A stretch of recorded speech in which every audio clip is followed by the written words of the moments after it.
اسرائیل کا مقصد تو ضرور پورا ہوگا لیکن سیریا کا نہیں ہو پائے گا. دوسری طرف عربوں کے پاس بھی کوئی پاور نہیں ہے کہ سیریا کو دوبارہ سے یونائٹ کر سکیں. یعنی عرب گورنمنٹس، ان کے پاس سینا نہیں ہے کہ وہ یونائٹ کر سکیں. یہی نہیں بلکہ وہ زیادہ تر گورنمنٹس اب اچھے ریلیشن بنانے کی کوشش کر رہی ہیں کیونکہ وہ پرو امریکن ریجیمز ہیں، چاہے یو اے ای ہو یا قطر ہو یا اور بھی بہت سے، بحرین ہے، اور بھی سبھی ریجیمز جو ہیں وہ پہلے سے اسد کے خلاف تھے. اور ان کنٹریز کی جو فارن پالیسی ہوتی ہے وہ امریکن فارن پالیسی سے اپنے کو جوڑ کے چلتے ہیں.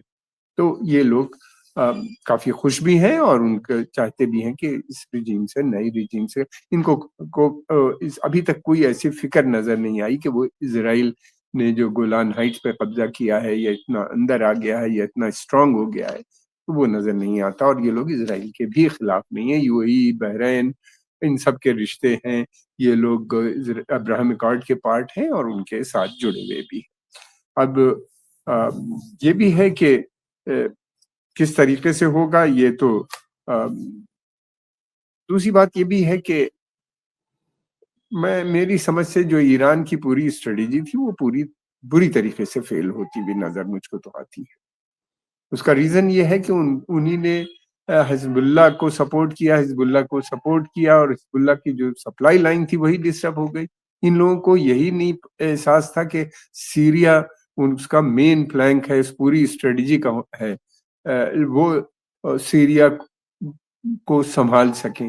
اکنامک کنڈیشن نہ تو رشیا کی اچھی تھی نہ ایران کی اچھی تھی. سیریا کو ضرورت تھی کم سے کم $20-25 بلین کی امیڈیٹلی اور 10-20 بلین اینولی، تاکہ وہ سینا کو اور دوسرے انسٹیٹیوشن کو جو کچھ اسٹیٹ کے ہوتے ہیں، پولیس فورسز، ان کو کم سے کم سیلری تو دے سکتا.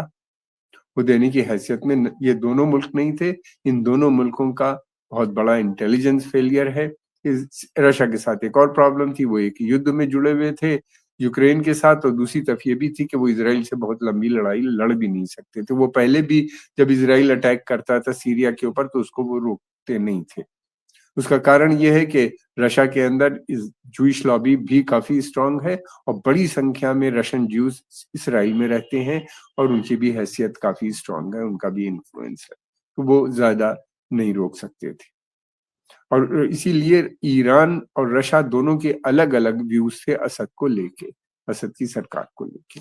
تو اب یہ ہے کہ اور یہ بھی ہے کہ جو سوچ ہے کہ اسرائیل کو کبھی ہرایا جائے، تو اسرائیل میں سمجھتا ہوں کہ بہت شکتیشالی ہو کے اب ایمرج کر چکا ہے. یہی نہیں بلکہ جو ایجپٹ میں تھوڑا سا چینجز نظر آ رہے تھے یا سعودی عربیہ میں جو بدلاؤ کی ہوا چل رہی تھی، مجھے لگتا ہے کہ وہ بھی اب ان کو مشکل ہوگا، سعودی عربیہ کو بھی، کہ وہ جس طریقے سے چینجز انڈیپینڈنٹ فارن پالیسی وغیرہ کی بات کر رہے تھے، برکس کو جوائن کرنے کی اور ڈی ڈالرائزیشن یعنی لوکل کرنسیز میں ٹریڈ کرنے کی، وہ سب اب مشکل ہوگا. اس لیے کہ جو کچھ تھوڑی بہت بارگیننگ کیپیسٹی وہ چاہتے تھے کہ ان کی گین کرنے پشچمی دیشوں کے ساتھ کے حساب سے، وہ اب ان کی نہیں رہ جائے گی سیریا کے جانے کے بعد. اس کے نتیجے بہت دور تک جائیں گے.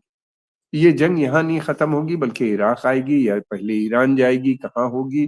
ایران کے پاس کیونکہ دو چیزیں بہت ہیں، دو ایک چیزیں ہیں جس کی وجہ سے اس کے پاس ابھی بھی بارگیننگ کی چھمتا ہے کہ وہ آئل سپلائی کو ڈسٹرب کر سکتا ہے. تو اس لیے امریکن کئی بار سوچیں گے اس کے اوپر اٹیک کرنے کے لیے. اب ٹرمپ صاحب کا پتہ نہیں ہے ابھی پاور میں آئیں گے. یہ سوچنا کہ ٹرمپ صاحب انپریڈکٹیبل ہے یہ غلط ہے. امریکن اسٹیبلشمنٹ جو ہوتا ہے وہ طے کرتا ہے. اگر اس نے طے کر رکھا ہے کہ کسی بھی حالت میں ایران کی رجیم کو گرانا ہے، چاہے تیل سپلائی ڈسٹرب ہو یا نہ ہو، تو وہ ضرور ویسا ہی کریں گے. امریکن پالیسی ایک بہت بڑے سیٹ اپ سے پاس ہو کے آتی ہے، بہت سے انسٹیٹیوشنز اس میں انوالو ہوتی ہیں، اس میں ایک آدمی کا رول بہت بڑا نہیں ہوتا. تو پریزیڈنٹ آتے ہیں چلے جاتے ہیں، فارن پالیسی نہیں بدلتی. تو اس وجہ سے یہ سوچنا کہ کیا ابھی کہنا جلدی ہوگا کہ کیا ہوگا، ہم لوگ کو کچھ اور سمے تک ویٹ کرنا چاہیے. اور امید اس بات کی ہے کہ اسرائیل کی جوئش لابی وہاں پہ بہت پاورفل ہے، وہ چاہتی ہے کہ ایران کو بھی اسی اس کے ساتھ دور کے ساتھ اس کی جو انفراسٹرکچر ہے یا اس کا جو اکنامک ایسٹ ہے، ملٹری ایسٹس ہیں، ان کو دھوست کر دیا جائے تاکہ ایران انٹرنلی اپنے مسئلوں میں پھنس جائے۔ تو اسرائیل کی بہت شکتی ہے امریکہ کے اندر، اب دیکھنا یہ ہے کہ کس کو کامیابی ملتی، کیا اسرائیل فورس کر پائے گا یا یہ بھی آنے والا سمے یہ بھی پتہ۔ ہم آپ کے آبھاری ہیں، آپ نے سمے نکال کے دیکھا۔ اگر آپ کو پسند آیا تو اس کو لائک کیجئے، سبسکرائب کیجئے اور پروموٹ بھی کیجئے۔